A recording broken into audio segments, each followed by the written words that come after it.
Kami harap kalian siap teman-teman karena hari ini kita membahas SCP paling berbahaya sepanjang masa. Kami tahu kamu mungkin pernah mendengar ini sebelumnya, tapi serius, ini adalah puncak mutlak dari piramida ketakutan. Atau di tengah ketakutan kalau kamu mau. SCP ini membuat 682 menangis ketakutan sumber hidupnya. Itu membuat pria tua SCP-106 mempertimbangkan untuk mengubah hidupnya dan mengambil karir dalam pekerjaan kemanusiaan. Itu bahkan membuat Raja Scarlet yang ditakuti, penguasa kekacauan, keputusasaan tertinggi, gemetar dengan sepatu boot merah runcingnya. Itu benar-benar menakutkan. Ini hanya bercanda, itu Lego. Tapi kamu sempat terkecoh kan? Meskipun ini mungkin bukan anomali paling menakutkan sepanjang masa, SCP-387 juga bukan Lego milik kakekmu, kecuali kalau kakekmu itu agen Hardy dan bekerja untuk organisasi SCP. Hardy adalah salah satu dari ratusan ribu agen lapangan organisasi yang ada di seluruh dunia. Dalam segala hal, mulai dari penegakan hukum hingga pengawasan, selalu waspada terhadap jenis anomali yang menjadikan organisasi SCP sebagai misi mereka untuk mengamankan, menangkap, dan melindungi. Tapi ketika dia menemukan SCP-387, dia bahkan tidak sedang bertugas secara teknis. Dia sedang menempuh perjalanan panjang dengan kereta api pulang dari rumah orang tuanya saat mobilnya berada di bengkel. Dan seperti yang diketahui siapapun yang pernah melakukan perjalanan kereta api yang jauh tanpa dorongan yang tepat, kebosanan akan muncul dalam waktu singkat. Dia sedang membaca buku yang cukup menarik di e-readernya ketika tragedi pertama kali terjadi dan itu kehabisan baterai. Hardy lupa membawa kabelnya, jadi dia berpotensi kembali ada dalam 3 jam monoton yang membosankan pikiran. Saat itulah dia melihat wadah plastik merah yang tampaknya telah ditinggalkan di kursi di seberangnya. Dia menyadari pada saat itu bahwa itu sudah ada di sana sepanjang waktu tanpa pengawasan. Mengingat bahwa dia adalah seorang agen lapangan organisasi dan karena itu sangat penasaran, dia meraih wadah itu dan melihat ke dalam, berharap menemukan sesuatu yang akan menghilangkan kebosanannya yang semakin meningkat. Beruntung baginya, kotak itu penuh dengan balok Lego, merek mainan balok konstruksi favorit semua orang. Wadah itu penuh dengan banyak koleksi potongan, beberapa di antaranya seperti roda dan prisma. Agen Hardy belum pernah melihat sebelumnya, meskipun menghabiskan masa kecilnya dengan obsesif membuat konstruksi Lego. Tapi Hardy bukan orang yang mengkritik hadiah dari alam semesta. Wadah berisi bagian-bagian Lego ini akan menjadi cara sempurna untuk menghibur dirinya sendiri selama sisa perjalanan panjangnya. Dia menghabiskan sekitar 1 jam berikutnya dengan cermat menciptakan kembali lokasi 19 dalam bentuk Lego di atas meja di depannya. Ketika pembangunan selesai, dia memutuskan untuk bersenang-senang dan mengisi lokasi dengan koleksi Lego Man, menggantikan ilmuwan organisasi SCP, spesialis penahanan, dan penjaga. Setelah menemukan bagian tubuh dengan jas lab di dalam kotak, agen Hardy memutuskan untuk membuat Dr. Bright kecil untuk memulai. Namun segera setelah dia membuat ilmuwan Lego kecil dan meletakkannya di playset lokasi 19 barunya, dia menyadari bahwa semuanya tidak sepolos kelihatannya. Pria kecil itu langsung mulai berjalan, segera mengambil clipboard Lego kecil dan menuju bagian penahanan Euclid. Agen Hardy telah menemukan anomali baru pada hari liburnya saat bermain dengan mainan di perjalanan kereta yang membosankan. Filsuf L.B. Jacks tentu saja benar ketika dia berkata, seorang ahli dalam seni kehidupan tidak membedakan secara tajam antara karyanya dan permainannya.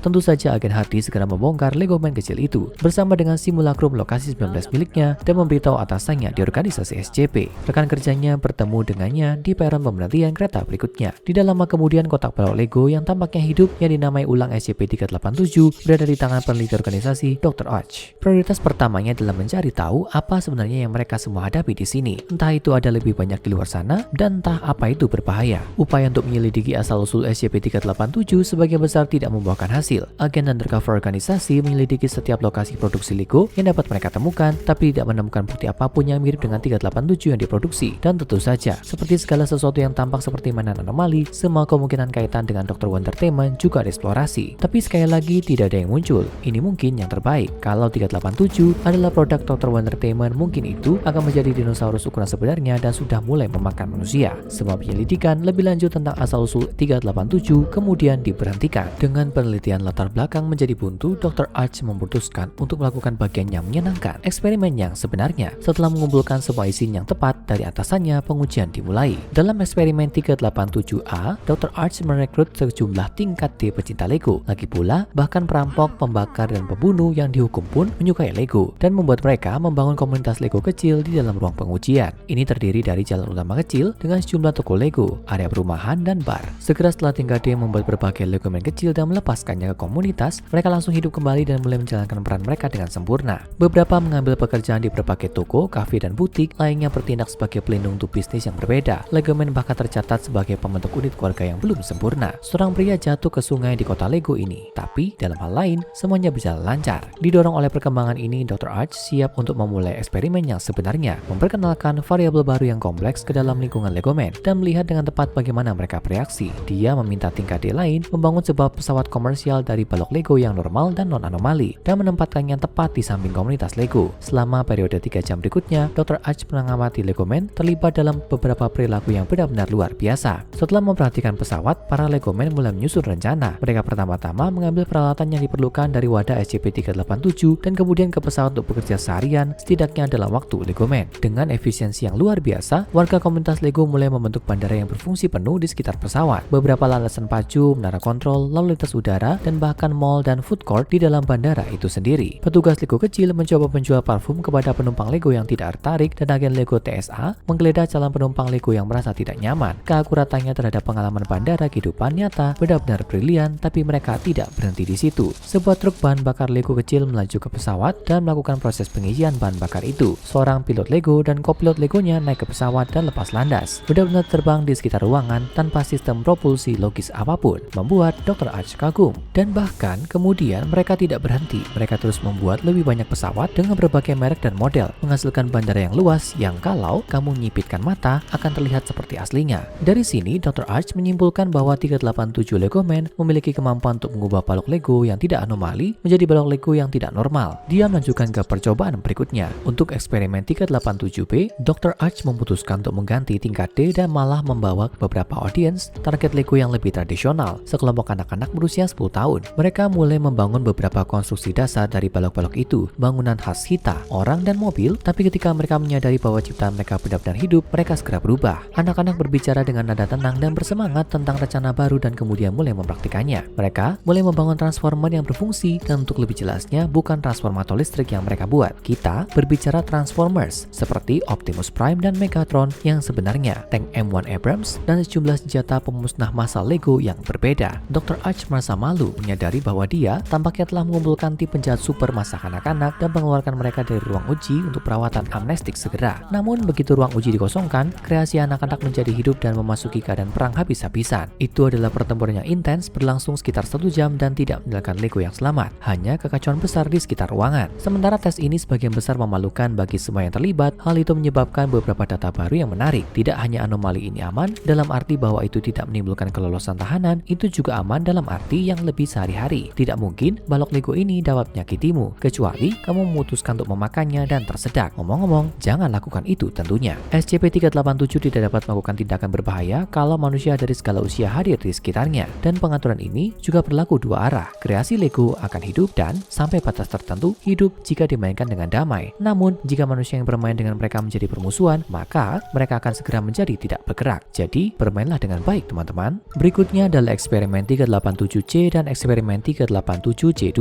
di mana Dr. Arch mengalihkan perhatiannya ke wadah itu sendiri. Sejak SCP-387 menjadi milik organisasi, jumlah blok 387 telah meningkat. Bagaimana ini mungkin? Kamu mungkin bertanya-tanya. Dr. Arch dan timnya menemukan fenomena menarik. Ketika beberapa SCP-387 ditempatkan kembali di wadah merah, tapi wadah merah tidak diisi, maka 387 akan menggandakan diri untuk mengisi wadah, seperti cara gas akan menyebar untuk mengisi setiap unit penahanan yang ada di dalamnya. Namun Dr. Arch juga menemukan beberapa keterbatasan yang menarik. Tampaknya tidak ada kualitas anomali yang melekat pada wadah merah itu sendiri. Selama salah satu percobaan, Dr. Arch mengisi setengah wadah merah dengan bagian Lego non-anomali dan menemukan bahwa tidak ada yang berubah. Demikian pula, dia melakukan eksperimen lain di mana dia menempatkan satu balok SCP-387 ke dalam kotak dan menemukan tidak ada perbedaan ketika dia kembali. Dr. Arch dan rekan-rekannya sampai pada kesimpulan bahwa sifat anomali terbatas hanya pada balok itu sendiri, tapi mereka memiliki semacam hubungan simbiosis dengan wadah merah karena mereka tidak mereplikasi di unit penahanan lainnya. Untuk mengaktifkan replikasi, 387 harus menutupi seluruh lapisan bawah wadah. Berikutnya adalah eksperimen 387D di mana Dr. Arch berharap untuk menguji mekanisme aktivasi spesifik di SCP-387. Kreasi Lego dianimasikan entah itu sedang dirakit oleh anak-anak atau orang dewasa, jadi itu bukan anomali yang diatur oleh usia. Eksperimen berikutnya melibatkan penggunaan lengan robot yang dikendalikan dari jarak jauh untuk membuat konstruksi Lego, untuk melihat apakah tindakan konstruksi itu sendiri sudah cukup untuk memicu efek anomali utama 387. Namun ternyata tidak demikian. Konstruksi Lego yang dirakit dengan lengan robot tidak pernah menjadi hidup. Hipotesis Dr. Arch berikutnya adalah bahwa mungkin diperlukan daging untuk mengaktifkan SCP-387. Tapi bagaimana dia bisa menguji menggunakan daging tanpa hanya manusia biasa yang merakit balok-balok Lego? Untungnya jawabannya datang ke Dr. Arch secara tidak sengaja. Melewati beberapa sel, ada anomali yang mencoba membobol penahanan, baru saja membunuh seorang agen organisasi yang mencoba menghalangi jalannya. Sementara tingkat D membersihkan kekacauan itu, Dr. Arch menyeret tubuh itu ke tempat tes 387 yang sedang dilakukan, dan dengan cermat mengatur lengan dan tangannya untuk menyusun lebih banyak konstruksi Lego 387 SCP-387. Tapi sekali lagi itu tidak hidup. Menarik. Hipotesis berikutnya, mungkin perlu kehangatan untuk mengaktifkannya dalam sebuah langkah yang terbukti tidak populer dengan rekan kerja yang hanya mencoba memakan sandwich yang sudah dikemas sebelumnya di ruang istirahat lokasi 19. Dr. Arch menyeret tubuh agen organisasi yang mati ke arah radiator ruangan dan menyandarkan lengan dan tangannya di atas selama 20 menit sebelum mencoba lagi keterampilan dalang yang baru ditemukannya. Tapi sekali lagi tidak ada yang terjadi. Dr. Arch menyimpulkan bahwa mungkin energi psikis manusia atau mungkin denyut nadi aktif yang menyebabkan 387 aktif. Kalau kamu sedang menunggu cerita yang mengerikan, ya selain dari boneka anggota tubuh rekan kerja yang sudah mati, kami senang memberitahumu bahwa kali ini tidak ada satupun. SCP-387 tidak memberikan resiko kelulusan tahanan dan tidak ada resiko bahaya bagi anggota organisasi. Faktanya, bermain dengan Lego yang hidup telah meningkatkan 87%